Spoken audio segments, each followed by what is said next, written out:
¿Será verdad que el castrismo quiso imitar la economía de Singapur? ¿Cómo están amigos? Bienvenidos a Noticias Importantes. Esperamos sus opiniones en los comentarios. Comenzamos. En realidad fue solo una mentira más, una falacia más de Díaz-Canel para agradar al canciller de esa nación asiática. Durante el recibimiento brindado al canciller de la República de Singapur, el gobernante cubano Miguel Díaz-Canel Bermúdez afirmó que el modelo de desarrollo de Singapur está entre los referentes que tuvo Cuba para la actualización de su modelo económico y social, por la eficiencia en la gestión empresarial y en programas para el mejoramiento de la calidad de vida y la sociedad, según él. Imaginamos que, a pesar de lo que declaró, el señor Díaz-Canel, representante de un país de partido único por decreto constitucional, sienta más entusiasmo por el modelo político de Singapur que por su estrategia económica. El país asiático, no obstante, clasificar como una república parlamentaria, multipartidista y con elecciones libres y directas para elegir a su presidente desde hace 60 años, cuenta con un partido político, el Partido Acción Popular, que ha dirigido ininterrumpidamente la nación. En el plano económico, en cambio, los desempeños entre ambos países asumen diferencias sustanciales. Singapur, uno de los 4 tigres asiáticos, posee una economía de mercado que clasifica como una de las más libres del mundo y la tercera menos corrupta del planeta. La economía de Cuba, por su parte, reconoce muy tímidamente el mercado, siempre bajo la tutela de la planificación centralizada y los actos de corrupción y delitos que en ella tienen lugar, según datos aportados por la Contraloría General de la República. Son muy frecuentes, y todos los cubanos sabemos esto. Singapur posee zonas francas, con exenciones impositivas para los inversores, mientras que en Cuba ya pagan impuestos todos los actores que no lo hacían.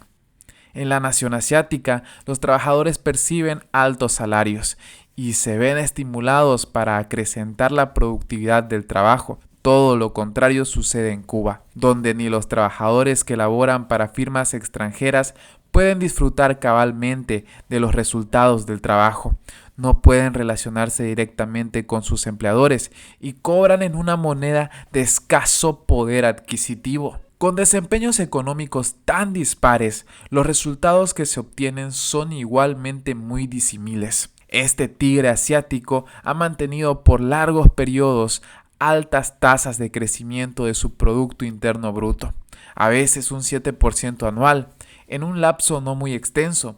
Singapur se convirtió en una nación desarrollada, lo que se aprecia en los elementos que conforman su comercio exterior. Dejó de exportar productos primarios y los ha sustituido por maquinarias, componentes electrónicos y productos químicos. En el año 2015, Singapur exportó bienes por un valor de 384.600 millones de dólares e importó por un monto de 294.200 millones de dólares, lo que reporta un superávit comercial de 90.400 millones de dólares. El dólar de Singapur clasifica como una de las monedas más preciadas del mundo y quienes lo portan tienen las puertas abiertas en todos los rincones del planeta. Bueno, ¿y qué decir de la economía cubana? Basta contemplar sus bajos niveles de crecimiento, a veces con decrecimientos, con el patrón típico de comercio exterior de una nación subdesarrollada, exportadora de productos primarios, con un abultado déficit comercial de 8.553 millones de dólares. Y para colmo, sin un producto de exportación que se abra paso satisfactoriamente en los mercados internacionales. Y todo esto gracias a ¿quién? Al régimen. Y los pobres cubanos de la isla, sin poder viajar con su moneda a ningún país, porque más allá de las fronteras nacionales no sirve para nada. Entonces podemos convenir en que las declaraciones del heredero de los Castro buscaban, en lo fundamental, solamente agradar al visitante, porque eso de que el modelo de desarrollo de Singapur fue un referente para la actualización del modelo económico cubano, en realidad nadie se lo cree. Entre otras noticias, datos de las ventas minoristas en Cuba son desastrosos. El economista cubano Pedro Monreal indicó que las estadísticas oficiales al respecto contradicen la versión de las autoridades sobre una supuesta recuperación económica. El régimen lo único que sabe es mentirnos. Cifras oficiales sobre las ventas minoristas en Cuba en 2022 han generado preocupación entre los economistas cubanos, que califican los datos publicados por el régimen como desastrosos. Uno de los expertos que abordó el tema fue Pedro Monreal, quien asegura que las estadísticas contradicen la versión de las autoridades sobre una supuesta recuperación económica.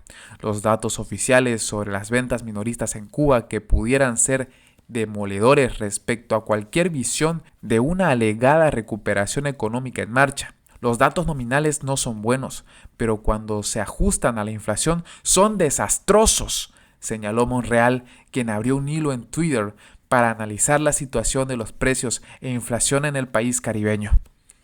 El análisis del economista se basa en cifras difundidas por la Oficina Nacional de Estadística e Información, ONEI. En el caso específico de las ventas de alimentos por parte de actores económicos estatales y privados, los números indican que éstas representaron aproximadamente un 38% del total de las ventas de bienes en Cuba en 2022. Según Monreal, las ventas minoristas son consideradas como el respaldo material a la demanda de consumo que pudiera estar asociada a ingresos como los salarios y las pensiones. En ese sentido, precisó que una caída anual en 2/3 de las ventas minoristas reales de alimentos no es un asunto menor.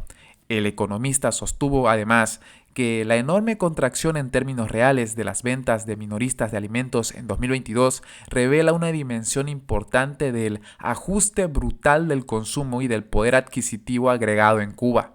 En su análisis, Monreal indicó que el costo del ajuste estuvo concentrado en trabajadores y jubilados.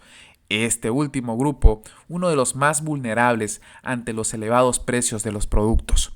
Monreal también reveló que la llamada compresión del poder adquisitivo agregado que aparece en los últimos datos de comercio minorista es compatible con la compresión relativa del peso de los salarios en el Producto Interno Bruto, algo que, de acuerdo con el experto, ya venía produciéndose desde hace mucho tiempo. Y bien amigos, así vamos terminando las noticias importantes del día de hoy. Por favor, nos ayudarían mucho compartiendo las noticias, para así poder llegar a muchas más personas con la verdadera realidad en Cuba. Patria y vida, mis hermanos, nos vemos en el siguiente informe.